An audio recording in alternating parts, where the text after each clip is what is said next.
I think it's going to be a Cambrian explosion for crypto here, over the next 12 months. We haven't done anything offshore up to this point. We're looking at it just to be able to provide additional services for people that we work with in other jurisdictions, but we've stayed onshore here in the US and made a big bet that Trump was going to win and we were going to see bipartisan approval and support for this asset class, and we've got it. I'm waiting for oil to spike. None of the central banks want to be the bad guy. Markets can remain irrational longer than you can remain solvent. I also think you're going to see a huge consolidation of the asset class itself. We've got over 50,000 blockchains and tokens at this point. I don't think that those are going to survive on the other side of what's going to happen with Tether.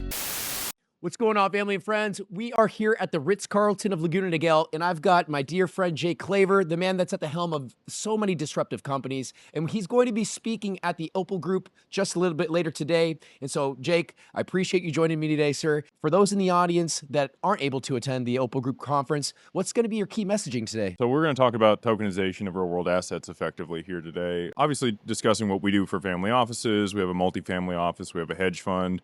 We provide ways to be able to access liquidity for people that are holding on to digital assets. So if you're holding Bitcoin, XRP, things that don't have native or DeFi staking mechanisms to be able to generate returns on the assets, we utilize securities offerings here in the US, and we structure that in a way where we mitigate counterparty risk, we mitigate volatility risk, and we're able to generate cash flow or in-kind returns on those assets. So we'll touch on that, but I'm sure we'll go back and forth with some of the other people up there about what tokenization means for, the types of investments that are going to be here at the event. A lot of alternative investments here at Opal, which is exciting. So you got private credit, you got real estate, you got private equity.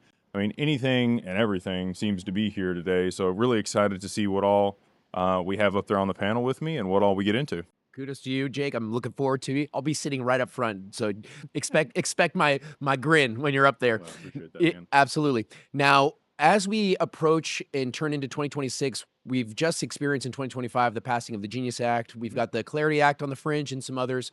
What do you think the landscape looks like, not just for DAG, Digital Asset Ascension Group, but your clients and in the overall market?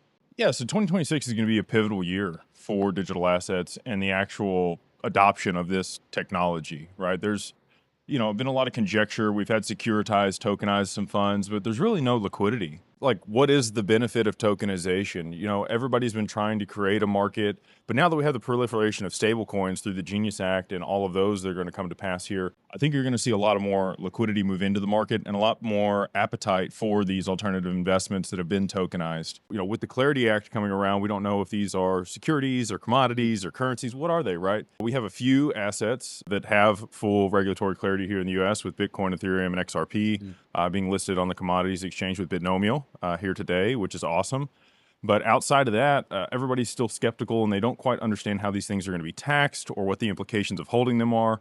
We did have the OCC come out and say that you can hold digital assets at the bank to be able to pay the fees for transacting on the networks, which is a huge step forward in comparison to where we've been in the past. But I'm really excited about 2026 and the actual adoption of this asset class. I think it's going to be a Cambrian explosion for crypto here, over the next 12 months. Land has always been one of the most dependable ways to build and protect wealth. And now LiquidAcre is bringing that timeliness stability into the modern digital era. LiquidAcre's mission is simple: make real estate investment accessible, opening opportunities that were once out of reach for most people. LiquidAcre introduces non-fungible acres, NFAs, digital representations of surveyed land recorded fully on chain. Each NFA is tied to real property and allows multiple participants to hold fractional exposure to the same asset. And this is not land that sits still. NFAs can include developed acreage with infrastructure such as waste-to-energy systems, solar, water improvements, and other enhancements that can increase the land's functional and economic value. Beyond that, LiquidAcre is building the world's first global crypto-to-land brokerage, creating a seamless path between fiat, crypto, and land, all through one unified platform. Their upcoming LiquidAcre marketplace will feature transparent asset views, dashboards, and performance tools, giving investors clarity and and control over their land-linked digital positions. And as a major milestone, LiquidAcre is preparing for the Liquid Manzana TGE on January 30th, 2026, taking place in San Salvador, El Salvador, reinforcing its commitment to operating within forward-thinking and compliant regulatory frameworks. Finally, at the heart of it all, LiquidAcre is making a real-world difference, bringing improvements to various regions by enabling individuals to gain access to essential resources and a path to financial prosperity. This way, they're not just building another digital future, but creating a positive impact in the communities they serve and touch. If you believe in tokenization, real-world assets, and expanding access to wealth-building opportunities, then LiquidAcre is building exactly where we all want the world to head to. So stay up to date on LiquidAcre's marketplace launch, upcoming announcements, and industry developments. Scan the QR code on the screen or click the link in the comments and descriptions below. Thanks for tuning in. Love you mucho.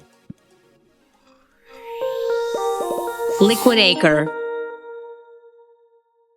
Do you see each bank issuing their own stablecoin, or are they going to be using something like USDC and RLUSD, or what are your thoughts? I think you'll see both. So the larger banks that have the capital to be able to buy the treasuries, to be able to back their stablecoins, absolutely. They're not going to want to work with somebody else's stablecoin and have them make the money off the treasuries for backing it while they're, utilizing that token. So where they're going to park their money is going to be most advantageous to the banks. I think you're going to see the proliferation of also tokenized deposits. Mm-hmm. So retail, I think a lot of people have the misconception that stablecoins are for them. They're not for them, in my opinion. It's for interbank settlement. So, you'll have JPM coin, you'll have the Bank of America stablecoin. I don't know that consumers will actually utilize those. I think it's going to be more for the benefit of the banks settling things inside their internal business. Mm-hmm. But when it comes to the use of other people's stablecoins like RLUSD or USDC, some of the smaller banks that don't have the capital, they might rely on counterparties like that. You also saw Ripple make the acquisition of Hidden Road and G Treasury here in 2025, which are huge. For RLUSD in particular, I think that treasury management and holding RLUSD, you saw VanEck launch their tokenized money market, which is compatible with RLUSD. So a lot of these companies may be holding RLUSD on their balance sheet, but leveraging some of these mechanisms that Ripple is creating. And so, I think that there's going to be a huge adoption of stablecoins in 2026. I think we're in for some volatility here at the end of 25 and maybe early 26 as there is a consolidation of the stablecoins. I don't know what the implications for Tether are going to be. They've got a lot of gold on their balance sheet. They've got a lot of Bitcoin on their balance sheet. If we did see a strong downturn in both of those with the unwind of the reverse carry trade, I think you could see some volatility, which is not something you want for a stablecoin for USDT. But I think they'll get it right. You've got Bo Hines at the helm. He's stepped out of where he was, and he's moved over there. And so, with that, they've launched USAT, which is a U.S. compliant stablecoin. I think that you're going to see a mass adoption of that in 2026 as well. So it's up in the air. A lot of people are still speculating on all this, but for the conversations that I've had, that's where I see it going. Well, speaking of markets, Jake, and accelerating companies, Digital Ascension Group is growing astronomically. You've scaled up not just your customer base, but your personnel. I think you're north of 30 across your entities. What's some of the key themes that you're hearing, not just from your internal staff, but some of your customer base as you grow these markets? People are excited, right? And we've created an innovative solution for people to be able to get wealth management services or private client services that hold large amounts of digital assets, whether that's XRP or Bitcoin. We can do Solana, Matic, Chainlink, Avalanche, Quant, Trump token, whatever you got out there, we can work with you on. We also have had a lot of people reach out that are part of ICOs that have some innovative ways that they've got to market around the securities regulation, what I thought, was great. But a lot of people coming into a lot of wealth through their investments in this asset class. And so, we continue to scale, like you mentioned. We actually are we're almost to 50 people on our roster at this point, close to 20 advisors at Digital Wealth Partners, which is our subsidiary that does all the wealth management, institutional custody at Anchorage. And, we'll continue to launch innovative products and services here in 2026 to meet that market demand and provide our customers the most value that we can to be able to allow them, again, liquidity against their digital assets, but also be able to generate returns while they're able to hold that asset for the long term. In this growing decentralized world, there's, as we heard on stage when you spoke at our XRP meetup in New York, when you're next to Hugo Filion, he mentioned that he believes these decentralized investment vehicles will eat up the market. And, once they deploy these vehicles, there's no one there to service them. What are your thoughts? I mean, you are providing the infrastructure that the TradFi world has provided for years, for centuries, since the inception. Yeah. Well, I think you're going to see the collision of that in 2026. So the tokenization of real world assets and DeFi applications inside of institutional ecosystems is what I think is going to happen. I think it's going to take a little bit. Again, we need the Clarity Act. We need to know how this stuff's going to work. There's going to be some securities law here in the U.S. that I think either has to be revamped or, I don't want to say manipulated, but used in correlation with DeFi, right? So you need oversight. You need, you want to make sure that the people and participants in these ecosystems are doing what they're supposed to be doing. And if they're not, there needs to be recourse for that. And in the past in DeFi, there really hasn't been any accountability. There's been a lot of people that have lost a lot of money in DeFi. And that's why we've done everything here on shore too. We haven't done anything offshore up to this point. We're looking at it just to be able to provide additional services for people that we work with in other jurisdictions, but we've stayed onshore here in the U.S. and made a big bet that Trump was going to win and we were going to see bipartisan approval and support for this asset class, and we've got it. And so, timing worked out really well for us. And so alongside that, I do think that you're going to see the institutional adoption of decentralized finance. There's a lot of accounting problems and manual processes and a lot of things that we deal with right now that would benefit significantly from smart contracts and DeFi applications to be able to manage the amount of capital that we've already seen. I mean, we've got close to $1 billion in AUM, a little bit down over the last couple months here, but that continues to grow. And as assets appreciate, I think we're going to have a really substantial amount of assets under management. And so alongside that comes the administration and compliance that goes with that. And if we can do that on chain, I think I would love to be, on the forefront of that and continue to lead, these two different asset classes coming together in a way that make the most sense and also provide the most value. Yeah. Timing has been very favorable to you, Jake, and many in the XRP community who've been doing their research, doing their homework. It's not like you just woke up and this all of a sudden magically happened. No. You've been putting in the work, sir. Appreciate that. Absolutely. Now, with that though, you still might have a crystal ball somewhere, because with this yen carry trade prediction, you've been hovering above the target. We've seen some developments in the market. I attended the Stellar House in Miami. There was some interesting information shared about how even Japan is so forward thinking with the tokenization of real world assets. Yeah. What's your thoughts on the yen carry trade? Where are we in the unwind, and what kind of impact is that going to have on your operations and the overall market? We've made a big bet that it's going to happen, right? So the majority of the assets that we manage are XRP. Obviously, we have clients that hold a diversified, group of assets in their portfolio. But overarchingly, it is primarily XRP that we hold and provide additional benefits to. So I do think that that's going to receive the largest benefit when that happens. I'm waiting for oil to spike. None of the central banks want to be the bad guy, right? So the U.S. Federal Reserve and the Bank of Japan, neither one of them want to be the one that caused this. And if there is an outside circumstance or a scapegoat that they can point to, it's going to be a much softer blow for them when it does unwind. But they want to have everything in place. And now that we have, again, XRP, Bitcoin, and Ethereum trading as commodities here in the U.S., I really don't see anything else that's stopping the adoption and the use of these digital assets to soften that blow when it unwinds. Japan's going to have to raise their interest rates aggressively to meet the inflation in their economy. You've had their interest rates continue to rise. They're at the levels that they were, in 2008, and then some at the highest levels that they've ever seen. Wow. Over time, it becomes advantageous for people there in Japan to hold their own bonds versus ours. Over the last 20 years, with interest rates almost at zero and sometimes negative there in Japan, it's been very advantageous to be able to borrow money from the Bank of Japan and then put that in U.S. Treasuries and earn the spread there. Now that spread is closing, a lot of that liquidity and capital that's been held in U.S. Treasuries in Japan is going to rotate into their own bonds, and all of those treasuries for the U.S. are going to flood back here. Well, good thing we have the Stablecoin Act passed, because that's going to cause demand here domestically for it. And you're going to need a liquidity buffer. You're going to need something that moves to real-time settlement to be able to jumpstart the economy when we do see this inevitable crash happen. And I think we're positioned extremely well with our client base to take full advantage of it. Yeah. Would you be willing to make any predictions on what financial institutions might be negatively impacted post this yen carry trade unwind?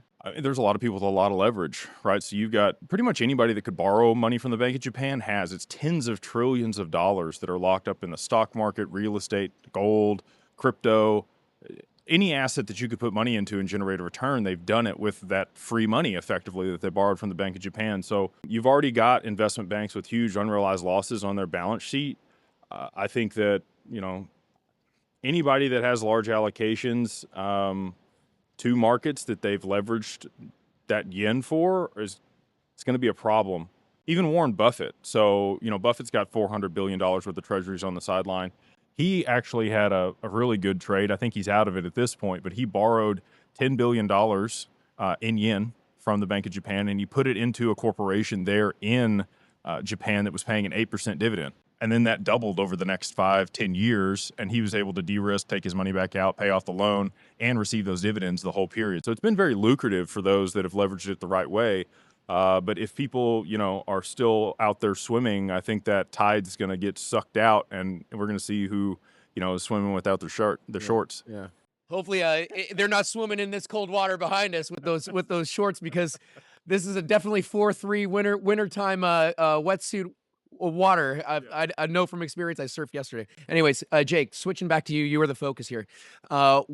Given that there's been some pullback in the markets, what type of contrarian strategies are you seeing that are that you're implementing, or that you're seeing that are doing well or performing well? Obviously, markets have continued to go up and to the right, but we are seeing people de-risk at this point. You've seen a large rotation into risk-off assets like gold and silver. Those have had substantial moves to the upside. You've seen a rotation into treasuries and bonds. That's why, our yields continue to come down here. The problem, like Michael Burry wrapped up his fund, right? He closed. Markets can remain irrational longer than you can remain solvent. And so a lot of the people that I've seen successful do have options or shorts out there to be able to mitigate downside risk. It's like insurance, right? But at the same time, you want to participate on the upside if there is upside in markets. You can't time these things. I do believe that it is going to be a black swan event that occurs that causes oil to spike and all of this to unwind very rapidly. And, for those that don't have some type of insurance or options or downside management, it's going to be a bad deal. So, if you are out there and you're just long stocks or, in your portfolio, many managers I don't think are aware of this risk. I mean, I can tell you because we've had conversations with them. I bring it up and they're like, that's not going to happen for a while. I don't know. I think that there is something imminently on the horizon here that's going to cause some issues in the market, and hopefully they have downside protection. I've been hearing rumors that there potentially might be some lingering AI bubble. The same gentleman from The Big Short, is that Michael Burry? Michael Burry, who shorted the housing market, is now, I believe, even shorting Nvidia. Oh, yeah. So what are your thoughts on the future of AI and even its intersection with the digital asset ecosystem? So I actually watched a video the other day that was very interesting. So you kind of have three components to AI. You have people that are funding the AI. You have people that are building the infrastructure for AI, like Nvidia. And then you have other people that are, implementing AI at scale for LLMs and other types of applications. The people that are utilizing the infrastructure and building the infrastructure, Nvidia really isn't at crazy levels for their profitability. Even though they're at all-time highs and we've seen a meteoric rise in the stock, the valuations there, they are overvalued, but it's not to the point where it's problematic. Now, you do have other AI companies that have continued to raise billions of dollars, and they don't really have any profitability at this point. And that works for a while. Like we've seen Amazon, they didn't make any money for the first 12 years, but they were scaling their operations and they were generating revenue. I think that some of these applications that have raised tons and tons of money, they're going to have problems. The capital backers also may have some problems, but the people that are building the real infrastructure, the chips, the data centers, they're going to be players and they're going to be around. So that's where my bets are. Again, you want to take downside risk. You might want to take some chips off the table if you've done really well in those stocks. And that's probably a good time for the disclaimer. Nothing here is financial advice. Thank you, Jake. It's only for entertainment and educational purposes only. If you need financial advice, you should work with a wealth advisor. And again, if you want, somebody to deal with your crypto, Digital Wealth Advisors does that for you. We have licensed professionals there that can provide you that advice. Thank you for that. This is not financial advice. But to that point, you've been building out solutions, I don't want to say selfishly at Digital Wealth Partners around, but you've been building resources fit to your needs that you've personally experienced. Yeah. Are there any other solutions that you would selfishly build that or haven't yet built at Digital Wealth Partners, or even that you'd like to see instituted within the overall ecosystem? I think just more financial products and options for people. When I make an investment traditionally, it needs to have three things. I want real ROI, so it needs to do better than inflation in the economy. People do well with, the S&P 500 or real estate. There's some real return there in most circumstances. You want cash flow, which most digital assets like XRP don't natively have. But if you're Ethereum, Solana, or some of the other tokens that you can stake, cool, it meets that portion of it. But the last piece is the ability to borrow against it, or take that liquidity or equity out of that position and then use it for something else. When you borrow, you don't pay taxes, right? And so we've created those three things for XRP and a few other digital assets, and we'll continue to build that out. We'd like to see those things come about for HBAR. We're working on that. XLM, working on that one. XDC, Avalanche, and there's a few others in our clients' portfolios that have become, kind of prevalent, and so we want to continue to provide value and create solutions where they're able to, again, create cash flow, have real ROI, and be able to borrow against it. And you're going to see, money markets. You're going to see. What's interesting to me is the tokenization is happening the opposite kind of direction from what I was hoping it would, and I think many others. Most of the illiquid asset classes are still going to remain illiquid for a period of time. But the asset classes that have the most liquidity seem to be tokenized first. Like we have treasuries on chain with Ondo, and you've got, the stocks coming here in 2026. We had the president of Nasdaq there at Swell. She talked about, the back-end settlement of the stock market's the first application for distributed ledger technology. But beyond that, mid to late 2026, they plan on tokenizing the stock market or NASDAQ.